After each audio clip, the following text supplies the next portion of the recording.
Se eu te perguntar qual foi o último filme de ficção científica que realmente te deixou de queixo caído, que fez você sair do cinema pensando, isso mudou tudo na minha vida, tudo. Você pode pensar em Blade Runner, Interstellar, A Chegada, mas se você clicou nesse vídeo você sabe que pra mim a minha resposta é Duna. E eu não tô falando só do primeiro filme, eu tô falando da experiência cinematográfica completa que o Denis Villeneuve construiu com a Duna parte 1 e parte 2. Hoje eu vou te explicar por que esses dois filmes não são apenas adaptações de um livro, mas representam uma revolução no cinema, uma revolução no conteúdo de ficção científica, uma lição de como criar um mundo cinematográfico tão perfeito, tão imersivo, você sai da sala de cinema sentindo que realmente visitou outro planeta. Bom, deixa o like, se inscreve no canal, ativa o sininho, vídeo toda semana, você não vai perder nenhum vídeo se você se inscrever, então fica ligado aí, vamos. Vamos ser honesto aqui, adaptar a Duna sempre foi considerado uma missão impossível. Muita gente tentou e falhou, David Lynch tentou e aquele filme dele realmente é bem ruim. O livro escrito por Frank Herbert é denso, é complexo, é cheio de política intergaláctica,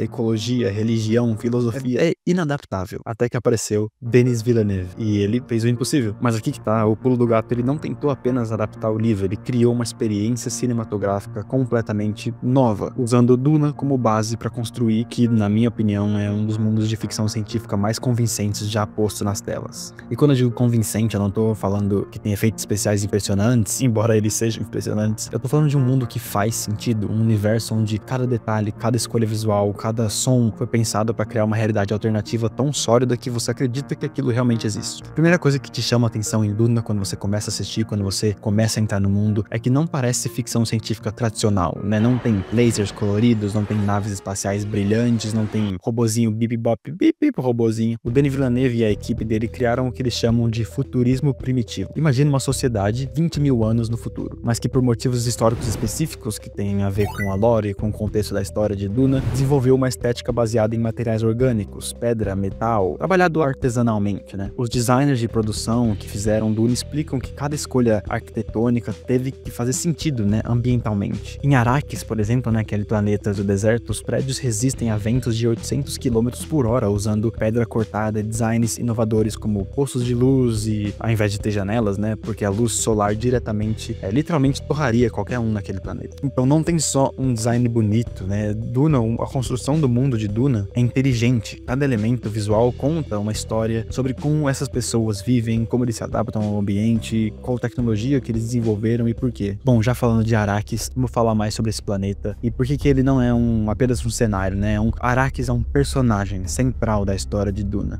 O cinematógrafo de Duna e a equipe trabalharam com o Denis Villeneuve para filmar em desertos reais, né? Por exemplo, eles filmaram na Jordânia, Liwa, lá nos Emirados Árabes. E por quê? Porque eles queriam que você sentisse o deserto, areia real, vento real, calor real. E funciona muito bem, né? Quando você vê o Paul Atreides caminhando pelas dunas, você sente a areia entrando nas botas, dá pra ver que, pô, eles realmente estão ali, é deserto, não é fake, não é areia de parquinho. As câmeras capturam a vastidão do deserto de uma forma que te faz sentir pequeno, né? Aqueles planos abertos, os personagens sendo engolidos pela imensidão das dunas. Tudo isso cria uma sensação de humildade cósmica, né? Porque poucas obras conseguem transmitir. E quando você presta atenção nos detalhes, você vê que a luz em Arrakis é sempre dourada, né? É filtrada pela poeira suspensa no ar. As sombras são nítidas e contrastantes. As cores são desaturadas, queimadas pelo sol. Cada frame tem diz pra você, né, que, ó, esse lugar é hostil, é antigo, é ancião, né? É poderoso, é o deserto que tem vida. Não é apenas bonito, eu acho que o deserto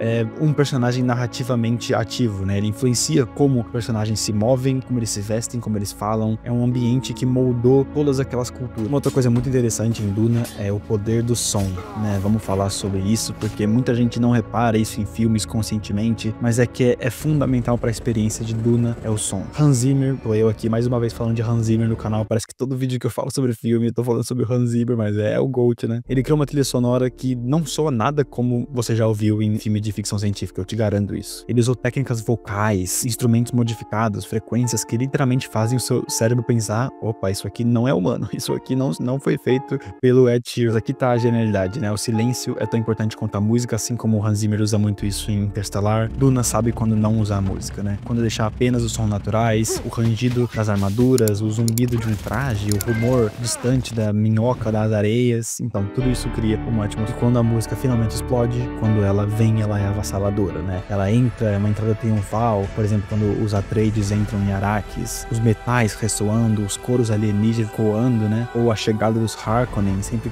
que mostra lá o planeta dos Harkonnen ou qualquer outra coisa, são frequências graves, né? Que, te dá uma ansiedade, é um negócio muito bem craftado. Uma das coisas que também me impressionam muito em Duna é como o Denis Villeneuve consegue contar essa história visualmente, né? Esses filmes confiam muito na inteligência do espectador de uma forma que é quase revolucionária no cinema mainstream atual, né? Denis Villeneuve e os escritores usam muito de uma coisa chamada teoria do iceberg, onde 90% da informação já está implícita, e aí te dá uma sensação de mistério autêntico, né? Ele confia as suas percepções e você entende o mundo através do que você vê, não do que eles te explicam. Você já sente como o Paul Atreides, um estranho chegando em um mundo complexo onde todo mundo já conhece as regras exceto você. E a inteligência das escolhas visuais também, a paleta de cores muda drasticamente entre os planetas. Caladan é azul e verde, né? Água e vida. Arrakis é dourada e um tom de ocre, né? Que é fogo e morte. O planeta lá dos Harkonnen, Gedi Prime, é preto e branco. Industrial e frio e aquele olhar alienígena. Cada mundo tem a sua personalidade visual própria. Bom, mas de que adianta a gente falar de Duna, de um mundo perfeito, de um planeta, de cinematográfico, se os personagens forem de papelão, né? Em Duna, os personagens brilham novamente. Paul Atreides não é só o escolhido, né? Paul Atreides talvez seja um dos personagens mais interessantes da ficção, desde Luke Skywalker, né? Um dos protagonistas mais importantes, desde um Luke Skywalker distante, alguém tão importante quanto que,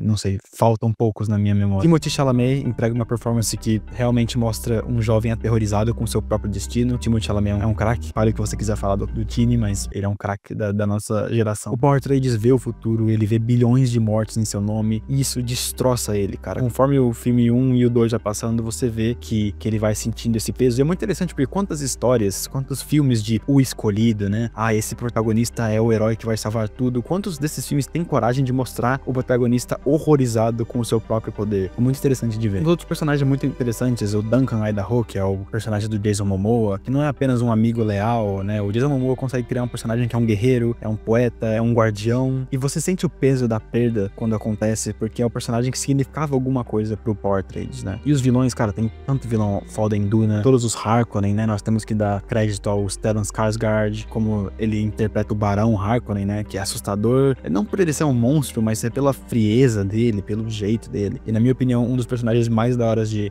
Duna é o Feyd Rautha, que é interpretado pelo Austin Butler, que ele é perturbado e ele mistura uma elegância e psicopatia de uma forma que te deixa bem desconfortável, mas todas as interações do Feyd, até principalmente no fim de Duna 2, quando ele interage com o Paul Atreides, é muito top. Cada personagem, por menor que seja o seu tempo de tela, parece ter uma vida interna muito rica. Eles existem além dos momentos que a gente vê eles na tela. E aqui chegamos ao ponto central. Duna não é apenas um bom filme de ficção científica, é uma redefinição do que a ficção científica pode ser no cinema. Por décadas, o sci-fi no cinema significava tecnologia brilhante do futuro, naves espaciais cromadas, lasers, robôs, enfim. E a gente falou que teve vários filmes que mudaram disso.